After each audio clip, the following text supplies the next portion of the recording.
અંકલેશ્વરમાં ઘન કચરાના વૈજ્ઞાનિક ઢબે નિકાલના બદલે તેને ગેરકાયદેસર નિકાલ કરવાનું મોટું કૌભાંડ સામે આવ્યું છે.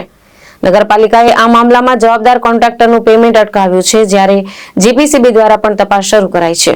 અંકલેશ્વરમાં લેગેસી વેસ્ટના વૈજ્ઞાનિક નિકાલ માટે હાથ ધરાયેલા પ્રોજેક્ટમાં ગંભીર બેદરકારી સામે આવી છે.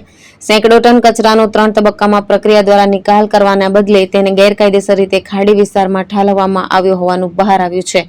નગરપાલિકા પ્રમુખ ભાવેશ કાયસ્થ અને કારોબારી ચેરમેન નિલેશ પટેલે સ્થળ પર દરોડા પાડી આ ગેરરીતિ ઝડપીને બહાર પાડી હતી.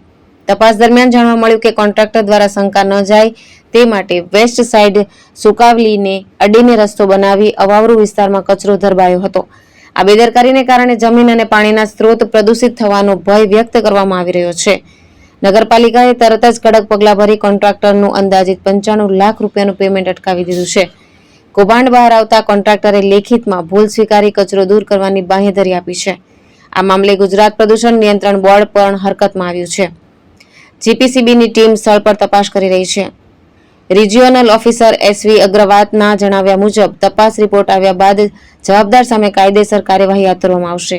અંકલેશ્વર નગરપાલિકા દ્વારા લેગેસી વેસ્ટના નિકાલ માટેનો એક કોન્ટ્રાક્ટ નર્મદા એન્જીમેક એલએલપી લિમિટેડને આપવામાં આવ્યો હતો. એને 12 ઉપરાંત શર્ટો અને એનજીટી અને જીપીસીબી ની ગાઈડલાઈન મુજબ એને કચરાનો નિકાલ કરવાનો હતો.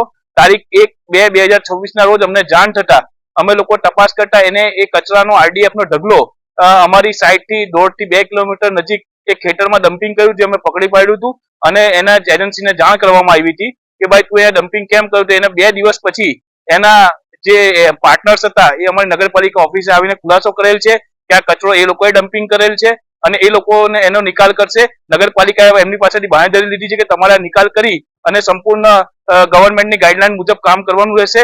અગર કામ નહીં કરશે તો નગરપાલિકા આગામી કાર્યવાહી કરશે. ધર્મેશ રાણા, દ્રષ્ટિકોણ ન્યૂઝ, અંકલેશ્વર.